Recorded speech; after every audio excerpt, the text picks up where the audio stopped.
CC model వచ్చిన తర్వాత మనకి సోషల్ ఎగ్జామ్ రాయటం అనేది చాలా సులభతరమైంది. మనకు తెలుసు సీసీ మోడల్ అంటే కంటిన్యూస్ కాంప్రహెన్సివ్ ఎవాల్యుయేషన్, నిరంతర సమగ్ర మూల్యాంకనము. ఈ విధానం రాకముందు, అంటే ఈ విధానం వచ్చి దాదాపు ఒక 10 years అవుతుంది. ఈ విధానం రాకముందు ఏంటంటే అన్ని సబ్జెక్టు లాగానే సోషల్ స్టడీస్ కూడా పాఠం వెనుక కొన్ని ప్రశ్నలు ఉంటాయి. ఆ ప్రశ్నలకు సమాధానాలను మనం బాగా చదివి జ్ఞాపకం ఉంచుకొని ఒక రకంగా బట్టి మనం ఎగ్జామ్లో రాయాల్సి వచ్చేది. ఉన్నది ఉన్నట్టుగా రాస్తే ఎక్కువ మార్కులు వచ్చేటివి సీసీ మోడల్కి ముందు. బట్ సీసీ విధానం వచ్చిన తర్వాత ఏంటంటే విద్యార్థుల యొక్క అవగాహనకు ఎక్కువ ప్రాధాన్యత, విద్యార్థులు సొంతంగా అర్థం చేసుకొని సొంత మాటల్లో రాయడానికి ఎక్కువ ప్రాధాన్యత ఇవ్వటం అనేది జరిగింది.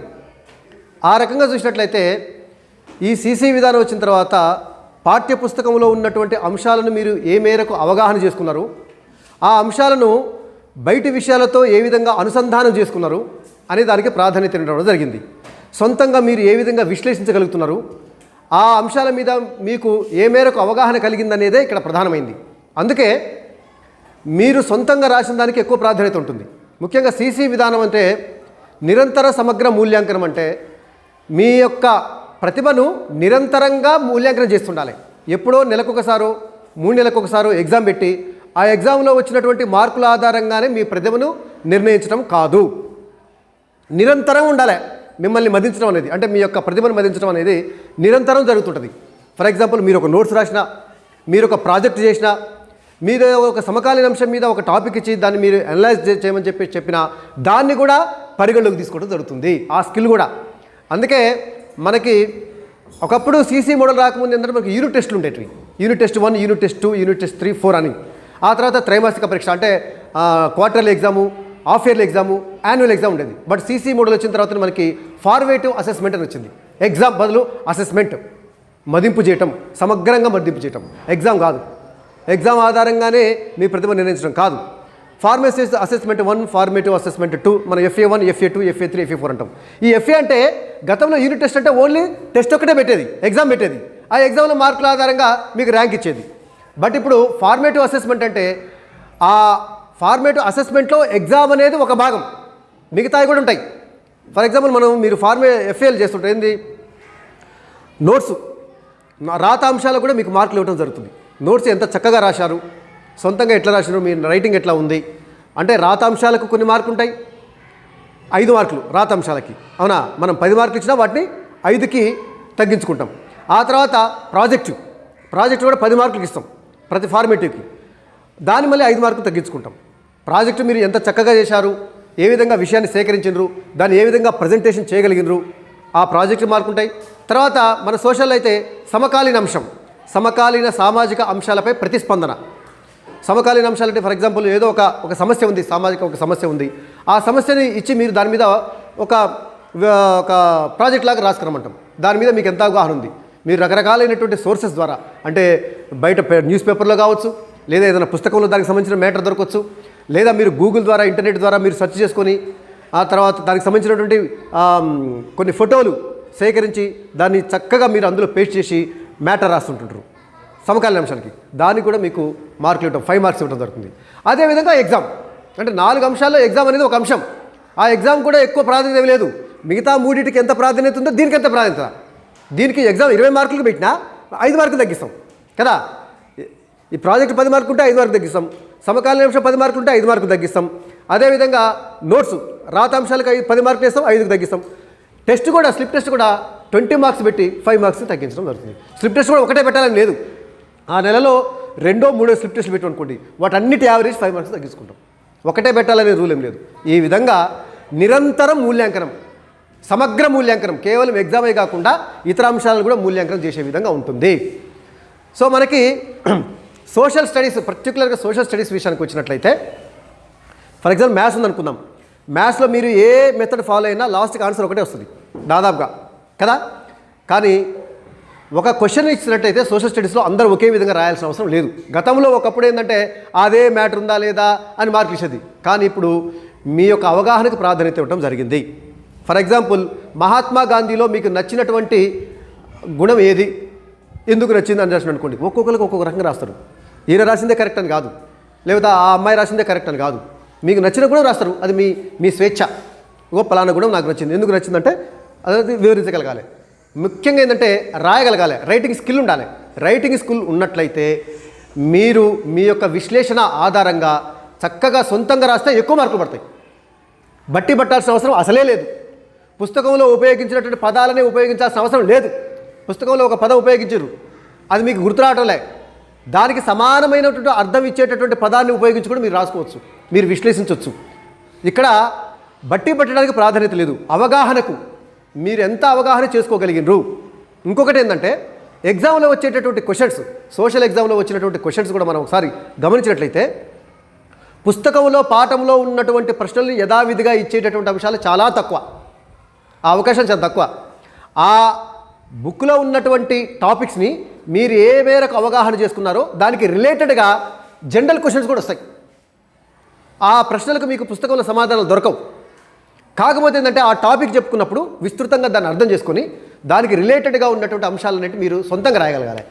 సొంతంగా రాయడానికే ఎక్కువ ప్రాధాన్యత ఉంది ఈ సిసి విధానంలో, ముఖ్యంగా సోషల్ స్టడీస్లో. అందుకే గతంలో సోషల్ స్టడీస్లో పెద్దగా ఎక్కువ మార్కులు రాకపోయేటివి, ఏది సిసి మోడల్కి ముందు. బట్ ఇప్పుడు ఏంటంటే మిగతా సైన్స్ కావచ్చు, మ్యాథ్స్ కావచ్చు, ఆ సబ్జెక్ట్తో పాటుగా సోషల్లో కూడా ఇప్పుడు మంచి మార్క్స్ వస్తున్నాయి, అవకాశాలు ఉన్నాయి. మంచి మార్క్స్ సాధించడానికి, ఎక్కువ స్కోర్ చేసుకోవడానికి అవకాశం ఉంది. ఎందుకంటే ప్రధానంగా కావాల్సిందంటే మీరు చక్కగా రాయగలగాలి, చక్కగా విశ్లేషించగలగాలి. మనం ఒకసారి క్వశ్చన్ పేపర్ చూసినట్లయితే దాదాపుగా 60% to 70% క్వశ్చన్స్ పుస్తకం బయట నుంచి అడుగుతూ జరుగుతుంది. పుస్తకంలో ఉన్నటువంటి మ్యాటర్కి రిలేటెడ్గా ఉంటూ బయట క్వశ్చన్స్ అడగటం జరుగుతుంది. మనము 2021 యాన్యువల్ ఎగ్జామ్లో వచ్చినటువంటి క్వశ్చన్స్ ఒక్కసారి పరిశీలిస్తే మీకు ఒక చక్కటి అవగాహన కలుగుతుంది. ఏ మేరకు మనకు బుక్ నుంచి అడుగుతుండ్రు, బుక్ బయట నుంచి అడుగుతారు, ఒకవేళ బుక్ బయట నుంచి జనరల్ క్వశ్చన్స్ అడుగుతుంటే అవి ఏ విధంగా ఉంటాయి, వాటిని మనం ఏ విధంగా రాయొచ్చు అనేది జస్ట్ మనకి ఓవరాల్ ఒక అవగాహన కోసం చూద్దాం.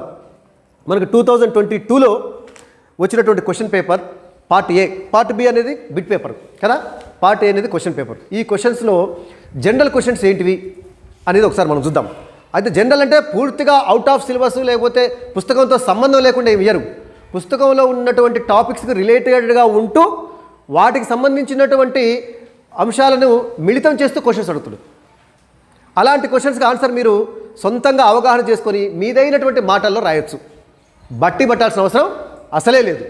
ఒకసారి చూసినట్లయితే మనకి ఒక క్వశ్చన్ అడిగిండండి, ఇక్కడ చూడండి. Right 2 suggestions to improve the ranking of India in world human development index, HDI. ఇది ఒక మనకి మానవాభివృద్ధి సూచిక అనేది మనకి అభివృద్ధి భావనలు అనే పాఠంలో ఉంది, మనకు రాబోతుంది. సో అందులో ఏంటంటే ప్రపంచ దేశాలలో మానవాభివృద్ధి సూచిక ఆధారంగా ఒక్కొక్క దేశానికి ర్యాంకులు ఇస్తారు. మంచి హ్యూమన్ డెవలప్మెంట్ ఇండెక్స్ బాగా ఉన్నటువంటి దేశానికి 1వ ర్యాంకు, 2వ ర్యాంకు, 3వ ర్యాంకు ఇస్తారు.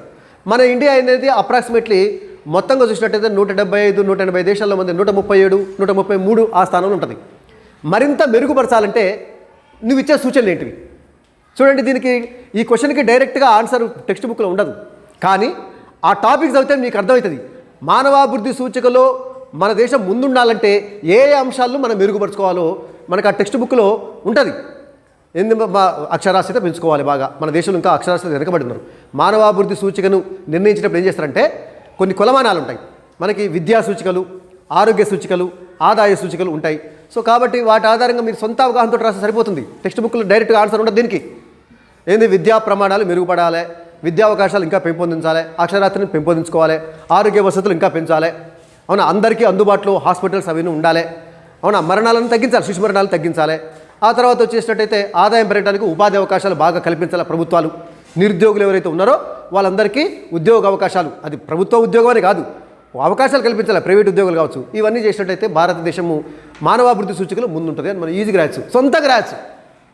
ఆ టాపిక్ చెప్పే అందుకే నేనేం చెప్తానంటే లెసన్స్ చెప్పేటప్పుడు ఆ లెసన్లో నిమగ్నమై మీరు వినాలి, కాన్సన్ట్రేషన్ తోటి వినాలి. వింటే మీకు ఒక అవగాహన వస్తుంది, ఆ అవగాహనతో మీరు రాయొచ్చు. అంతేగాని ఆ క్వశ్చన్ కింద ఆన్సరు ఒకప్పుడు బాగా చదువుతుండే, బాగా చదివి చదివి చదివి బట్టి మళ్ళీ దాన్ని చూడకుండా ఉన్నట్టుగా చెప్పి అప్పుడు రాస్తే మంచి మార్కులు వచ్చేటివి. లేదు ఒకప్పుడు సిసి మోడల్కి ముందు. బట్ ఇప్పుడు ఏం లేదు, చెప్పిన దాన్ని పాఠంలో బాగా వినాలి, డిస్కషన్ చేయాలి. సార్ తోటి టీచర్ మనకి లెసన్ చెప్తున్నప్పుడు ఆ లెసన్ తోటి మనము టీచర్ తోటి డిస్కషన్ చేయాలి. ఏంది అనేది మనం ఆ చర్చలో పాల్గొనాలి, ఆ మేరకు ఒక అవగాహన రావాలి. మనకు వచ్చిన అవగాహనని ఎగ్జామ్లో దానికి సంబంధించిన ప్రశ్న వస్తే మనం ఏదైతే అవగాహన చేసుకున్నా అది రాస్తే సరిపోతుంది, బట్టి పట్టాల్సిన అవసరం అసలే లేదు. ఇంకో క్వశ్చన్ చూడండి ఎట్లా వచ్చిందో మనకి. What are the environmental problems that we are faced today? ఈ రోజుల్లో మనం ఎదుర్కొంటున్నటువంటి పర్యావరణ సమస్యలు ఏమిటివి? ఈ జనరల్ క్వశ్చన్ కదా. పర్యావరణ సమస్యలకు సంబంధించి ఒక లెసన్ ఉంది. నేనేమంటున్నా, లెసన్కి రిలేటెడ్గా ఉంటుంది, బట్ జనరల్ క్వశ్చన్ అడుగుతారు. ఈ రోజుల్లో మనం ఇది ఏ క్లాస్ నుండి అడగవచ్చు కదా, 7th క్లాస్, ఈవెన్ 7th క్లాస్లో కూడా అడగచ్చు. ఈ రోజుల్లో మనం ఎదుర్కొంటున్న పర్యావరణ సమస్యలు ఏంటంటే జనరల్ రాసు, దీన్ని చదివి బట్టి గుర్తుంచుకోవాలి రాసిన అవసరం లేదు. అవునా, రకరకాల పర్యావరణ సమస్యలు మనం ఫర్ ఎగ్జాంపుల్ గ్లోబల్ వార్మింగ్ అంటే ఏంది, మనం బాగా ఉష్ణోగ్రతలు బాగా పెరుగుతున్నాయి. అవునా, భూతాపం పెరగటం కావచ్చు, కాలుష్యంలో గాలి కాలుష్యం కావచ్చు, నేల కాలుష్యం కావచ్చు, నీటి కాలుష్యం కావచ్చు, రకరకాలైనటువంటివి ఉన్నాయి. అవునా, అడవుల కొట్టివేత కూడా అది ఒక పెద్ద పర్యావరణ సమస్యనే. అవునా, వర్షాలు వచ్చినప్పుడు ఒకేసారి విపరీతమైనటువంటి వరదలు వస్తున్నాయి, రానప్పుడు అసలు వర్షాలే రావడంలే, అది కూడా సమస్యే. ఈ విధంగా మీరు పర్యావరణ సమస్యలు కొన్నిటిని పేర్కొంటే ఫుల్ మార్క్స్ పడతాయి. అంతేగాని అక్కడ సార్ అనుకున్నటువంటి ఆ ఎగ్జామినర్ దిద్దేటటువంటి ఆయన మనసులో ఏముంటుందో అవి రాస్తేనే ఫుల్ మార్క్స్ పడతాయి, ఏం లేదు. ఆ ఎగ్జామ్ దిద్దేటటువంటి వాళ్ళకు కూడా, వాళ్ళ ఎగ్జామినర్లు అంటారు, వాళ్ళకు కూడా ఒక గైడ్లైన్స్ ఇస్తారు. ఇగో వీటికి సంబంధించినటువంటి ఏవి రాసినా మార్కులు వేస్తారు. సో కాబట్టి ఖచ్చితంగా అదే రాయాలని ఉండదు ఆన్సర్. రైట్, నెక్స్ట్ ఇంకొక క్వశ్చన్ చూద్దాము. Right 2 slogans to improve the consumption of millets. Millets అంటే చిరుధాన్యాలు. మనకి ఆహార భద్రత అనే పాఠంలో మనకి చెప్పుకోబోతాం. ఆహార భద్రతా పాఠంలో చిరుధాన్యాల యొక్క ప్రాధాన్యత ఏందో ఉంటుంది. చిరుధాన్యాలు అంటే ఏంది, జొన్నలు, సజ్జలు, రాగులు, అవునా, ఇలాంటివి ఉంటాయి చూసినా. మనం ఎక్కువ బియ్యం ఉపయోగిస్తాం. జొన్నల్ని, సజ్జల్ని, రాగుల్ని ఒక పేదలు తినే ఆహారం అనుకుంటాం, కానీ వాటి యొక్క ఉపయోగాలు చాలా ఎక్కువ ఉన్నాయి, వాటిలోనే పోషక పదార్థాలు బాగా ఉన్నాయి అని చెప్పేసి మనం ఒక టాపిక్ చెప్పుకుంటాం. ఇప్పుడు చిరుధాన్యాల ఉపయోగం మీద కొన్ని స్లోగన్స్ రాయాలి, ఒక 2 స్లోగన్స్ రాయాలి. స్లోగన్స్ అని మనం సొంతంగా తయారు చేసే స్లోగన్స్ మనకి టెక్స్ట్ బుక్లో ఉండవు. సో ఆ టాపిక్ అవగాహన అయిన తర్వాత మనము స్లోగన్స్ సొంతంగా తయారు చేసి రాయవలసి ఉంటుంది. సో ఇది కూడా ఓన్గా రాయాల్సిందే. ఇంకొక క్వశ్చన్ చూడండి. Which quality of Martin Luther King junior do you like most, give reason. Martin Luther కింగ్లో మీకు నచ్చినటువంటి, మార్టిన్ లూథర్ కింగ్ జూనియర్ అని మనకి సమకాలీన సామాజిక ఉద్యమాల్లో ఒక లెసన్ ఉంది. ఆయన అమెరికాలో నల్లజాతి వారి హక్కుల కోసం పోరాడినట్టు ఆయన గురించి కొంత ఉంది. ఆయన పోరాడిన విధానము, ఆయన గురించి మనం ఆ టాపిక్లో తెలుసుకున్న తర్వాత ఇప్పుడు జనరల్గా క్వశ్చన్ ఏంటంటే, ఆయనలో నీకు నచ్చిన గుణం ఏంది, ఎందుకు నచ్చింది, సింపుల్గా రాయాలి. ఆయనలో నీకు నచ్చిన గుణం ఏంటంటే ఆయన చాలా అమెరికాలో అంత పెద్ద పోరాటాన్ని శాంతియుతంగా నిర్వహించిండు, ఎలాంటి హింసకు తావు లేకుండా. ఇది కూడా రాచ్చు, భారతదేశంలో మహాత్మా గాంధీ స్వాతంత్ర పోరాటంలో ఏ విధంగా అయితే సత్యాగ్రహము, అహింసతోటి ఆయన ఉద్యమం నడిపిండు, అమెరికాలో మార్టిన్ లూథర్ కూడా నల్ల జాతి వాళ్ళ హక్కుల కోసం ఆయన ఉద్యమం నడిపిండు.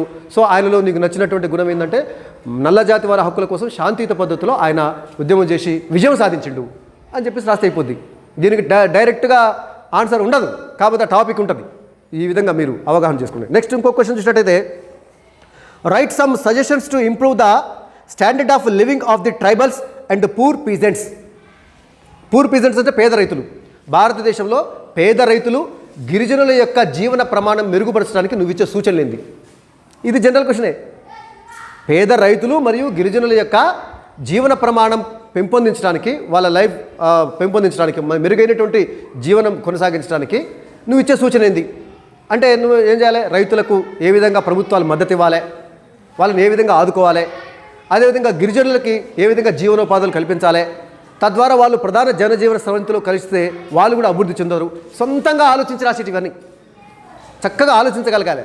అందుకే ఏంటంటే లెసన్ జరుగుతున్నప్పుడు టీచర్ చెప్పుడు మీరు వినుడు కాదు, డిస్కషన్ పెట్టాలి. ఒక టాపిక్ ఇచ్చినప్పుడు మీరు మాట్లాడాలి. ఎంత ఎక్కువ మాట్లాడితే మీకు అంత అవగాహన వస్తుంది. అంతేగాని జస్ట్ సార్ చెప్తుంటారు మేము ఇలా వింటుంటామని కాదు, మీకు డౌట్ వస్తే అడుగుతుండాలి, ఏదైనా క్వశ్చన్ వస్తే బట్టి ఆన్సర్ చేస్తుండాలి. అలా డిస్కషన్ జరిగితే డిస్కషన్లో నుంచి అసలు సిసలైనటువంటి ఒక కంక్లూజన్ వస్తుంది. సో కాబట్టి ఈ క్వశ్చన్కి సమాధానము 4 రకాలుగా రాయొచ్చు, అందరికీ ఫుల్ మార్క్స్ పడతాయి. కాబట్టి దానికి రిలేటెడ్గా ఉండాలి, చక్కగా రాయగలగాలి. అంతేగాని చూసి రాసి 4 ఒకే రకంగా ఉంటేనే మార్క్స్ పడతాయి. ఆయన ఒక రకంగా రాసిండు, ఈయనకు ఒక రాసిండు, వేరు రాస్తే వేరు మార్కులు పడతాయి, ఏముండదు. మీ సొంత అవగాహనతో రాయాల్సి వస్తుంది. నెక్స్ట్ ఇంకో క్వశ్చన్ చూసినట్టయితే, what are the consequences of rich people from outside the state purchasing agriculture land in Telangana. ఇది లాస్ట్ లెసన్లో ఉంటుంది. తెలంగాణ సాధన ఉద్యమం అని చెప్పేసి, తెలంగాణ రాష్ట్ర సాధన ఉద్యమం అని చెప్పేసి అక్కడ మనకి ఈ టాపిక్ వస్తుంది. ఎందుకు తెలంగాణ ఉద్యమం స్టార్ట్ అయిందంటే ఒక కారణం ఏంటంటే అవుట్ సైడర్స్ అంటే వేరే ప్రాంత వ్యక్తులు, వాళ్ళు ఆంధ్ర ప్రాంతం కావచ్చు, ఇంకోటి ప్రాంతం కావచ్చు, వాళ్ళు అక్కడ వేరే ప్రాంతంలో ఉన్నటువంటి ధనిక వ్యక్తులు, బాగా డబ్బున్నోళ్ళు తెలంగాణలోకి వచ్చి భూములు కొన్నారు. దానివల్ల కలిగే పరిణామాలు ఏంటి అనేది క్వశ్చన్ అడిగిండు. సింపుల్గా మనం జనరల్గా ఆలోచించవచ్చు. వేరే ప్రాంతపు వ్యక్తులు, వేరే ప్రాంతానికి చెందినటువంటి ధనిక వ్యక్తులు తెలంగాణ ప్రాంతానికి వచ్చి బాగా భూములు కొంటున్నారు. దానివల్ల కలిగేటటువంటి పరిణామాలు ఏంటివి? భూమి మొత్తం వాళ్ళ చేతుల్లోకి వెళ్ళిపోతుంటుంది. దాంతో వాళ్ళ యొక్క డామినేషన్ ఎక్కువైతుంటుంది. దాంతో తెలంగాణలో ఉన్నటువంటి రైతులందరూ భూములను కోల్పోతున్నారు, పేదలవుతున్నారు. మీరు సొంతంగా అవగాహన చేసుకుని దీన్ని రాయొచ్చు. వాళ్ళ యొక్క డామినేషన్ పెరిగిపోతుంది. అవునా? సో అట్లా ఇది ఆ పాఠం లెసన్కి రిలేటెడే, కానీ లెసన్ చదివేటప్పుడు దీన్ని పూర్తి స్థాయిలో అవగాహన చేసుకొని మీ సొంత మాటల్లో రాస్తే ఫుల్ మార్క్స్ పడతాయి. చూడండి ఇన్ని క్వశ్చన్స్ ఉన్నాయి. చూడండి జనరల్ క్వశ్చన్స్ బట్టి చదివేటివి కాదు ఇవన్నీ కూడా. నెక్స్ట్ ఇంకో క్వశ్చన్ చూడండి. How can you say that organized sector is better than unorganized sector? Organized సెక్టార్తో కంపేర్ చేస్తే అన్ఆర్గనైజ్డ్ సెక్టార్ బెటర్ అని నువ్వు ఎలా చెప్పగలవు? అంటే ఆర్గనైజ్డ్ సెక్టార్ అంటేనేమో వ్యవస్థీకృత రంగం, అవ్యవస్థీకృత రంగం. ఇది మనకి లెసన్లో ఉంటుంది. లెసన్ అక్కడ మనకి అసలు వ్యవస్థీకృత రంగం అంటే ఏంది, అవ్యవస్థీకృత రంగం అంటే ఏంది, అందులో ఉన్నటువంటి ఫెసిలిటీస్ ఏంది, ఇందులో లేనివి ఏంటివి మనం అవగాహన చేసుకుంటే క్వశ్చన్ ఎట్లా అడిగినా రాయొచ్చు. అంటే మనకి ఇప్పుడు మనం తర్వాత లెసన్ చెప్పుకుంటాం అనుకోండి. ఉపాధి అనేది రెండు రకాలుగా ఉంటుంది. ఎవరు ఎంప్లాయ్మెంట్ తీసుకున్నా రెండు రకాలుగా ఉంటుంది. ఒకటి ఆర్గనైజ్డ్ సెక్టర్, ఇంకొకటి అన్ఆర్గనైజ్డ్ సెక్టర్. వ్యవస్థీకృత రంగం, అవ్యవస్థీకృత రంగం. ఏంది వ్యవస్థీకృత రంగం? దాంట్లో ఉన్న ప్రయోజనాలు ఏంటివి? అవ్యవస్థీకృత రంగం ఏంది? అందులో ఉన్నటువంటి లోపాలు ఏంది? మనకు అర్థమైతే దీన్ని రాయొచ్చు, ఈజీగా రాయొచ్చు. అదేవిధంగా ఇంకొక క్వశ్చన్ చూసినట్టయితే prepare A pamphlet creating awareness among the people on complete liquor prohibition. ఒక పాంప్లెంట్ తయారు చేయాలి, కరపత్రిక తయారు చేయాలి. ఇక్కడ మనకి లెసన్లో ఆంధ్రప్రదేశ్లో సారా వ్యతిరేక ఉద్యమం అని చెప్పేసి ఒక టాపిక్ ఉంది. ఆంధ్రప్రదేశ్లో అప్పట్లో 1990s సారా వ్యతిరేక ఉద్యమం ఏ విధంగా ప్రారంభమైంది, అది ఏ విధంగా రాష్ట్ర వ్యాప్తంగా విస్తరించింది, ఆ తర్వాత ప్రభుత్వాలు సంపూర్ణ మద్యపాన నిషేధాన్ని ఎట్లా విధించినాయి, ఆ తర్వాత మళ్ళీ ఆ ఉద్యమం నీరు గారిపోయిన తర్వాత మళ్ళీ లిక్కర్ షాపులు ఎట్లా వచ్చినాయి, ఆ టాపిక్ మనం చెప్పుకుంటాం. ఒక పేజ్ అంత ఉంటుంది. అది చెప్పుకున్న తర్వాత ఇప్పుడు చూడండి, ఇప్పుడు సంపూర్ణ మద్యపాన నిషేధం లేదు, అయినా కూడా మీరు ఒక పాంప్లెంట్ ఏం తయారు చేయాలి? సంపూర్ణ మద్యపాన నిషేధం యొక్క ఆవశ్యకతను వివరిస్తూ ఒక పాంప్లెంట్ తయారు చేయాలి. అందులో ఏంది మీరు సింపుల్గా ఏం రాయాలి? అసలు మద్యపానం వల్ల కలిగేటటువంటి అనర్థాలు ఏంది, ఏ విధంగా కుటుంబాలు విచ్ఛిన్నమవుతున్నాయి, వాళ్ళ ఆరోగ్యం మీద ఎలాంటి ప్రభావం చూపుతుంది, సమాజం మీద మద్యపానం తెలుసు కదా, మందు అవుతారు కదా. సో అది దానివల్ల కలిగేటటువంటి మీ సొంతంగా ఆలోచించవచ్చు. వాళ్ళ ఆరోగ్యం మీద ఎలాంటి ప్రభావం ఉంటుంది, వాళ్ళ కుటుంబాలు ఎట్లా విచ్ఛిన్నమవుతాయి, సమాజంలో కలిగేటటువంటి అనేక రకాలైనటువంటి పరిణామాలు ఉంటాయి కదా మద్యపానం వల్ల. అవన్నీ మీరు సొంతంగా రాసుకుంటూ పాంప్లెట్ తయారు చేయాలి. సో మద్యపానం వల్ల ఈ రకాల అనర్థాలు ఉన్నాయి కాబట్టి సంపూర్ణ మద్యపానం దిశగా మనం కదులుదాము. ఎవరికి వాళ్ళు స్వచ్ఛందంగా మద్యపానాన్ని బంద్ చేసే విధంగా, అంటే ఆపివేసే విధంగా, మద్యానికి దూరంగా ఉండే విధంగా మనం ప్రజల్లో అవగాహన తీసుకొద్దామంటూ ఒక పాంప్లెట్ తయారు చేయాలి. జనరల్ క్వశ్చన్ ఇది. మద్యపానం తీసుకోవడం వల్ల కలిగేటటువంటి అనర్థాలు ఏందో అవన్నీ రాసుకుంటూ కన్క్లూజన్ ఇవ్వాలి. దీనికి మనకి 4 మార్కులు ఇవ్వడం జరిగింది. అదేవిధంగా ఒక టేబుల్ ఇస్తాడు, పట్టిక. ఆ పట్టిక కింద కొన్ని క్వశ్చన్లు అడుగుతారు. పట్టికలోనే సమాధానం ఉంటుంది. దాదాపుగా పట్టికలోనే సమాధానం ఉంటుంది. చాలా ఈజీ కదా, రైట్? అట్లా కొన్ని 1-2 క్వశ్చన్స్ రావడానికి అవకాశం ఉంటుంది. ఇంకో క్వశ్చన్ చూడండి. Right A letter to the concerned authority offering suggestions to improve the attendance for girl child education. ఇది కూడా జనరల్ క్వశ్చన్. మీ ప్రాంతంలో బాలికల యొక్క విద్య మెరుగుపడటానికి ఎక్కువ మంది బాలికలు పాఠశాలకు వెళ్ళే విధంగా అక్కడ ఉన్నటువంటి ఆఫీసర్కి ఒక లెటర్ రాయమంటారు. అక్కడ ఉన్నటువంటి ఆఫీసర్కి మీరు ఒక లెటర్ ఏంది, ఆ ప్రాంతంలో ఉన్నటువంటి బాలికలందరూ కూడా పాఠశాలకు వెళ్ళి చదివే విధంగా చర్యలు తీసుకోండి అని చెప్పేసి ఒక లెటర్ రాయాలి. ఇది జనరల్ క్వశ్చనే. ఎందుకంటే సమాజంలో బాలిక విద్య మీద కొంత వివక్షత ఉంది. ఇప్పుడు కూడా మనం అవునన్నా కాదన్నా అది ఒప్పుకోవాల్సిందే, నిజం అది. బాలుర విద్యతో పోలిస్తే బాలికల విద్య మీద కొంత వివక్షత ఉంది. సో కాబట్టి కొంతమంది బాలికలు చదువుకోకుండా లేదా డ్రాప్అవుట్స్ అవుతుంటారు. మొదట్లో స్కూల్కి పోతుంటుంటారు, 5th క్లాస్ 6th క్లాస్ తర్వాత వాళ్ళని బంద్ చేస్తుంటారు. సో దాన్ని నివారించే విధంగా అధికారులకి చర్య తీసుకోమండి అని చెప్పేసి ఒక లెటర్ రాయాలి మనం. ఇది జనరల్ క్వశ్చన్ మనకు ఉంటుంది, టాపిక్ ఉంటుంది, దీనికి సంబంధించినటువంటి బాలికా విద్యకు సంబంధించిన ఒక టాపిక్ ఉంటుంది, దాని నుంచి జనరల్గా అడిగిన క్వశ్చన్. ఈ క్వశ్చన్కి ఆన్సర్ రాయడానికి టెక్స్ట్ బుక్ను బట్టి పట్టాల్సిన అవసరం లేదు. ఎన్ని క్వశ్చన్లు చూడండి మన జనరల్ క్వశ్చన్స్. తర్వాత ఇంకో question, right 4 slogans to decrease the influence of the anthropogenic global warming. Anthropogenic global warming అనేటటువంటి టాపిక్ ఒకటి ఉంది మనకి 10th క్లాస్లో. అంటే మానవ కారణం వల్ల భూగోళం వేడెక్కడం, మానవ కారణం వల్ల భూగోళం వేడెక్కడం, మానవుల వల్ల భూగోళం వేడెక్కుతుంది మన చర్యల వల్ల. దాన్ని తగ్గించడానికి నువ్వు ఇచ్చే సూచనలు ఏంటి? టాపిక్ చదివితే మీకు పరిపూర్ణంగా అవగాహన అవుతుంది. మీకు వచ్చిన అవగాహనని మీరు పేపర్ మీద పెట్టడమే. మన వల్లనే భూగోళం వేడెక్కుతుంది, మానవుల వల్లనే. ప్రకృతి సిద్ధంగా వేడికితే అది వేరు. బట్ ఇక్కడ ఆంథ్రోపోజెనిక్ అంటున్నారు. ఆంథ్రోపోజెనిక్ అంటే మానవ కారణాల వల్ల భూగోళం వేడెక్కుతుంది, దాన్ని తగ్గించడానికి నువ్వు ఇచ్చే సూచనలు ఏంటి? నెక్స్ట్ ఇంకో క్వశ్చన్ చూడండి, right appropriate suggestions to eradicate spread of corruption completely. ఇది కూడా పూర్తి జనరల్ క్వశ్చన్. సమాజంలో కరప్షన్ అంటే అవినీతి, అవినీతిని నిర్మూలించడానికి నువ్వు ఇచ్చేటటువంటి సజెషన్స్, కొన్ని సజెషన్స్ ఇవ్వండి. సమాజంలో అవినీతిని నిర్మూలించడానికి కొన్ని సలహాలు ఇవ్వండి, కొన్ని సూచనలు చేయండి. ఇది కూడా జనరల్ క్వశ్చన్ కదా. అవినీతిని రూపుమాపడానికి నువ్వు ఇచ్చే సలహాలు ఏంది? ఎట్లుండాలి? ఏం చేయాలి? ప్రభుత్వాలు ఏం చేయాలి? ప్రజలు ఏం చేయాలి? అధికారులు ఏం చేయాలి? ఆ కోణం నుంచి, ప్రభుత్వ కోణం నుంచి ఆలోచించాలి, ప్రజల కోణం నుంచి ఆలోచించాలి, అధికారుల కోణం నుంచి ఆలోచించాలి. కథం ఈ రెండు వస్తే 6 రాస్తే కథం అయిపోతుంది. 6 పాయింట్లు రాస్తే అయిపోతుంది. మార్క్స్ ఫుల్ మార్క్స్ వస్తాయి. నువ్వు రాసినవే వాడు రాయాల్సిన అవసరం లేదు, అతను రాసినవే మీరు రాయాల్సిన అవసరం లేదు. రకరకాల వ్యక్తులకు రకరకాల ఆలోచనలు ఉంటాయి. అవి అన్నీ వాటి టాపిక్ రిలేటెడ్గా ఉన్నప్పుడు ఫుల్ మార్క్స్ వస్తాయి. అంటే ఏ ఇద్దరి సమాధానాలు ఒకేలా ఉండాల్సిన అవసరం లేదు. అయినప్పటికీ వేరువేరుగా ఉన్నా కూడా అతనికి ఫుల్ మార్క్స్ వస్తాయి, మీకు ఫుల్ మార్క్స్ వస్తాయి. నెక్స్ట్ ఇంకో క్వశ్చన్ చూడండి, మనకి సెక్షన్ 3లో దాదాపుగా ఎక్కువ బట్టి ఉండవు. సెక్షన్ 3లో మనకి 4 క్వశ్చన్స్ ఉంటాయమ్మా. సెక్షన్ 3లో 4 ఉంటాయి. ఎస్ఐ టైప్ క్వశ్చన్స్ అంటారు వీటిని. వ్యాసరూప ప్రశ్నలు, ఎక్కువ మార్కులు ఉంటాయి వీటికి. ఒక్కొక్క దానికి 4 మార్కులు ఉంటాయి. సో ఇక్కడ మనకేంటంటే అందులో 4గిట్లలో ఒకటే ప్రశ్నకు సమాధానం రాసేది ఉంటుంది డైరెక్ట్గా చదువుకొని, అవునా? ఇంకొకటి ఎట్లుంటుందంటే ఒక పారాగ్రాఫ్ ఇస్తారు, దాని మీద కామెంట్ చేయమంటారు. ఒక పారాగ్రాఫ్ ఇచ్చి దాన్ని వ్యాఖ్యానించమంటారు. ఆ పారాగ్రాఫ్ కూడా జనరల్ బయట మీరు పుస్తకంలో ఇస్తారు. పుస్తకంలో లెసన్లో ఏదో ఒక పారాగ్రాఫ్ ఇస్తారు, దాన్ని మీరు విశ్లేషించమంటారు. చక్కగా విశ్లేషించారు. దానికి సంబంధించినటువంటి విషయాలన్నీ అందులో ఉన్నటువంటితో పాటు వాటికి రిలేటెడ్గా ఉన్నటువంటి అంశాలన్నిటి కూడా చక్కగా విశ్లేషిస్తే 4కి 4 మార్కులు వస్తాయి. సరే, మొన్నంటే 8 మార్కులు, ఇప్పుడు 4 మార్కులు. ఎందుకంటే ఇప్పుడు రెండు పేపర్ ఉంటాయి కాబట్టి. అదేవిధంగా అంటే 4గిట్లలో ఒకటేమో క్వశ్చన్ ఇస్తారు, ఆన్సర్ రాయాలి. ఇంకొకటేమో పారాగ్రాఫ్ ఇస్తే దాన్ని విశ్లేషించాలి. ఇంకొకటేమో ఒక గ్రాఫ్ ఇస్తారు లేదా ఒక పట్టిక ఇస్తారు, దాన్ని విశ్లేషించమంటారు. పూర్తి స్థాయిలో విశ్లేషించగలగాలి. టెక్స్ట్ బుక్లో ఉన్నాయే. అందుకే టెక్స్ట్ బుక్లో ఉన్నటువంటి గ్రాఫులు, పట్టికలు, బార్ గ్రాఫ్, పై గ్రాఫ్, వీటన్నిటిని చాలా జాగ్రత్తగా అబ్జర్వ్ చేయాలి.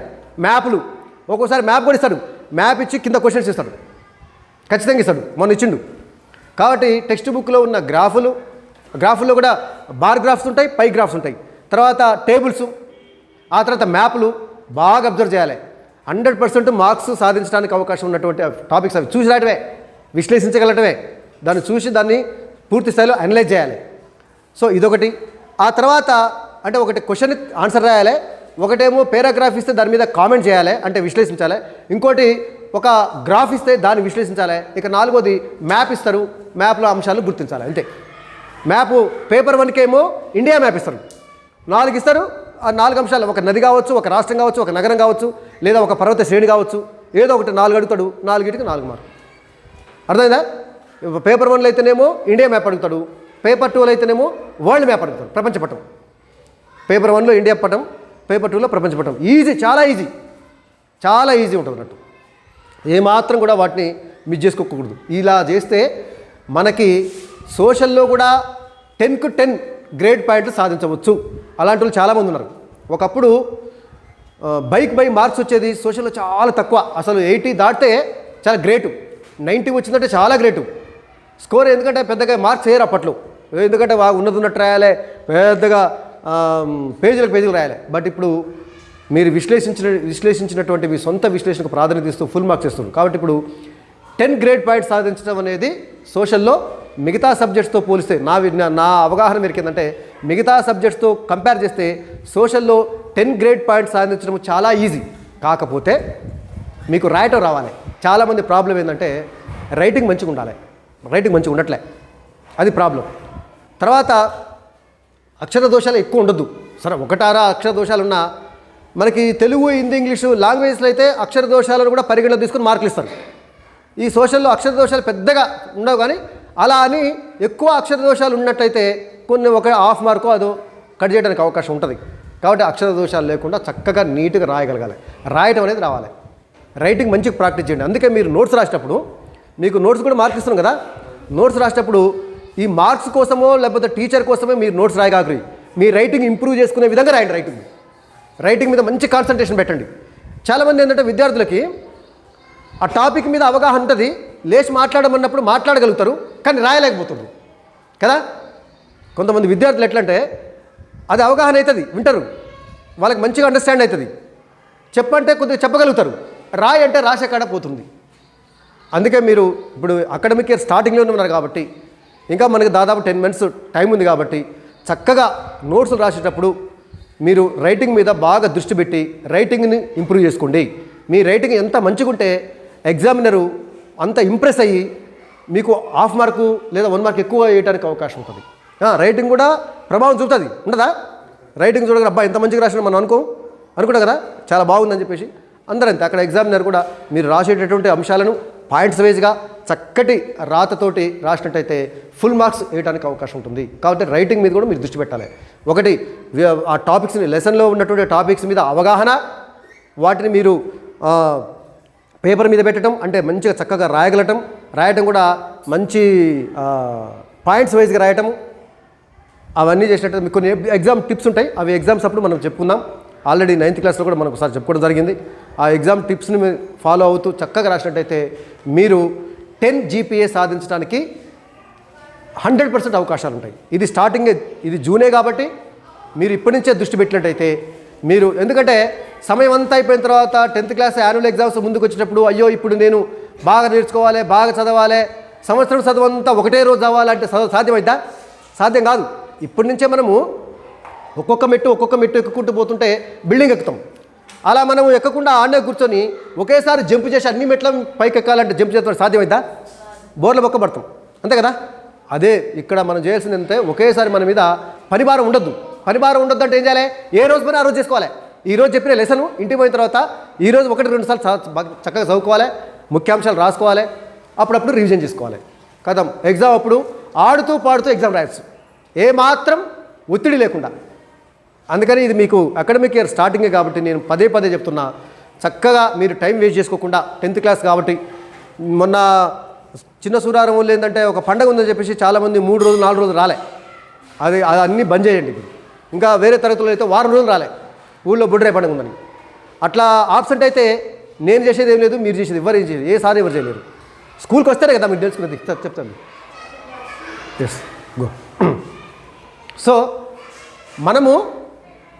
మనం చేయాల్సిన పరిస్థితి ఏంటంటే ఇక మనం వేరే అంశాలకి పెద్ద ప్రాధాన్యత ఇవ్వద్దు. పెళ్ళిళ్ళు ఉన్నాయనో, ఫంక్షన్లు ఉన్నాయనో, ఊళ్ళో పండుగలు ఉన్నాయనో, అలాంటి వాటన్నిటికీ మీరు వీలైనంతగా దూరంగా ఉండండి.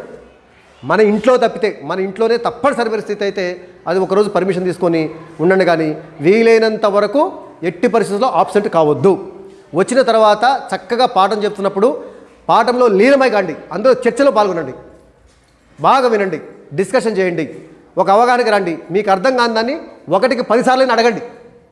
ఏం లేదు, ఇక్కడ ఉన్నది మీకు క్లారిఫై చేయడానికే కదా. సో కాబట్టి అడగండి, అర్థం కాని దాన్ని మళ్ళీ అడగండి. ఇంటికి పోయిన తర్వాత చదువుకుంటున్నప్పుడు ఏమైనా డౌట్ వస్తే పెన్సిల్ తోటి అండర్లైన్ చేసుకొని నెక్స్ట్ రోజు వచ్చినప్పుడు అడగండి, ఇదేంటి సార్ అని చెప్పేసి. ఆ విధంగా చేసినట్టయితే మీరు ఖచ్చితంగా 10/10, నేను అనుకుంటున్నా మీలో కనీసం ఒక 10 మందికి 10/10 వస్తాయని నేను అనుకుంటున్నా. ఇప్పుడు నేను చెప్పినటువంటి పద్ధతులు పాటిస్తే 100% 10/10 ఒక 10 మందికి వస్తాయి. సో ఆ విధంగా రావాలి. ఆ 10 మంది ఎవరైనా నేను ఐడెంటిఫై చేయను, మీరు ప్రతి ఒక్కరు అనుకోవాలి ఆ 10లో నేను ఉండాలి, ఆ 10 మందిలో నేను ఉండాలని మీరు ప్రతి ఒక్కరు అనుకోవాలి. ఓకేనా? అలా మీరు ఖచ్చితంగా ఈ పద్ధతులన్నీ పాటిస్తూ ఇప్పటి నుంచే ఒక ప్లాన్ ప్రకారము నాట్ ఓన్లీ సోషల్ కదా, అన్ని సబ్జెక్టులకి ఇదే విధానాన్ని పాటిస్తూ చక్కగా ప్రిపేర్ అయ్యి మీరు 10 జీపీఏ గ్రేడ్ పాయింట్ ఒక్కొక్క సబ్జెక్ట్లో గ్రేడ్ పాయింట్ 10 ఇస్తే టోటల్గా జీపీఏ 10 వస్తుంది. టోటల్ జీపీఏ ఉంటుంది. 10 జీపీఏ వచ్చి మళ్ళీ మీరు 10th అయిపోయిన తర్వాత ఇది మనం చెప్పుకున్నాం 10th క్లాస్ అనేది విద్యార్థి జీవితంలో ఒక బేస్, ఒక పునాది లాంటిది, ఒక బంగారు భవిష్యత్తుకి ఇది మంచి పునాది. ఈ పునాది గట్టిగా ఉంటే అందమైనటువంటి బిల్డింగు ఎంత పెద్ద బిల్డింగ్ అయినా కట్టచ్చు. బేస్ సరిగా లేకపోతే నువ్వు ఎక్కువ కడితే కుప్పకూలిపోతుంది. కాబట్టి అలాంటి బేస్ ఇప్పుడు 10th క్లాస్ మీకు. సో మీరు బంగారు భవిష్యత్తును నిర్మించుకోవడానికి ఈ 10th క్లాస్ బలమైనటువంటి పునాదిగా ఉంటుందని ఆశిస్తూ మీకు ఆల్ ది బెస్ట్ చెప్తూ, మీరు చక్కగా చెప్పిన మాట వినండి. ఇంటికాడ పేరెంట్స్ చెప్పిన మాట, స్కూల్లో టీచర్ చెప్పిన మాట వింటూ మీరు చక్కగా ఈ 10th క్లాస్ని పూర్తి చేసుకోవాలని చెప్పేసి ఆశిస్తున్నాను. Okay, right.